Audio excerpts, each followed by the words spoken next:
stuff that we're going to be doing online.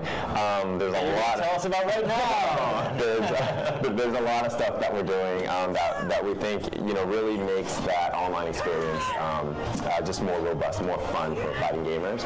And there's a lot of stuff that that the development team looked at other games and other genres and said, hey, like what if we tried to do this but bring this into the fighting genre? Oh, interesting. As far as, so not just trying to see what maybe your fighting competitors are doing, but what's happening in online gaming. Online gaming altogether, exactly. And then of course we're also looking at what our competitors are doing in the fighting space as well. And so the development team is really trying to piece together the best online experience for a fighting game.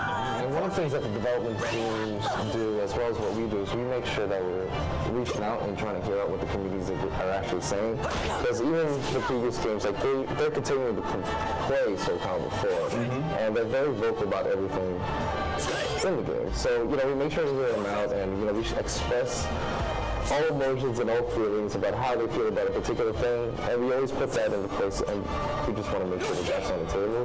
So there's a lot of thought behind. It's not just like, oh, we want everyone to play online, but we want it to be the best experience that we can do as we bring it to the players. Cool. Well, I think the community right now is saying, why are you letting Ivy? So we're taking a look at Ivy in action now, and now she's obviously an iconic Soul Calibur character. Yes. You guys sort of talked about her for the first time earlier this week, but now we're going to see her in action. Yes. That nasty sword chain. What is the word for that thing? That's just like that's the signature kind weapon. of like a whip sword, because it's a sword, but then it extends out to be a whip as well. So Ivy has always had a really unique fighting style, and so that, along with her unique dress and style herself, has always been something that fans really like.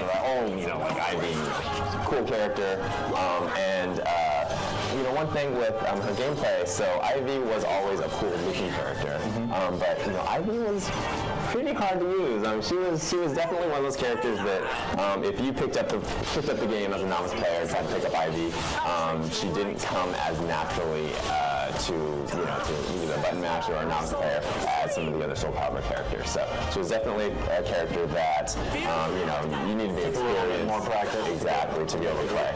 So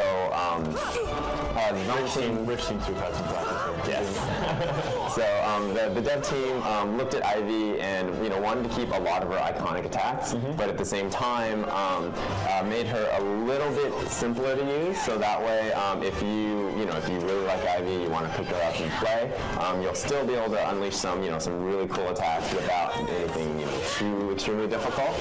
But she still has a lot of her really tricky moves. So that if you're an Ivy fan, which I know Ricardo is a huge Ivy fan, if you're an Ivy fan, you'll still have a lot of cool stuff to do with it. Now, is that a philosophy you guys are sort of extending to the whole roster? I mean, you've talked a lot about sort of ways that you're, with the critical edge attack, or the brave edge attack, making it a little more accessible, a little easier to activate those flashy things.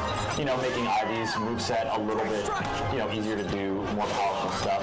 Is that sort of an approach you're taking to the whole game, like just letting people do the cool stuff? I mean, definitely. We want people to have fun with the game. We want people to be able to do what they want to do best in the game, which is fight, beat up people, show off really flashy, fun moves, and show off like hey, I did that. That's awesome. Look at that. Yeah. So we definitely want that sucker. Exactly. So we definitely wanted to do that, and so the development team is tuning the game to again make it more accessible. So they're adding a lot of things like the quick step and the critical edge, which has a universal input motion for all the characters to make it easy for people to play. But at the same time, they're tuning it and they're adding in different things that the experienced players are going to be able to get in and do, which will again allow them to get better and to play over time and to really practice and get master those characters.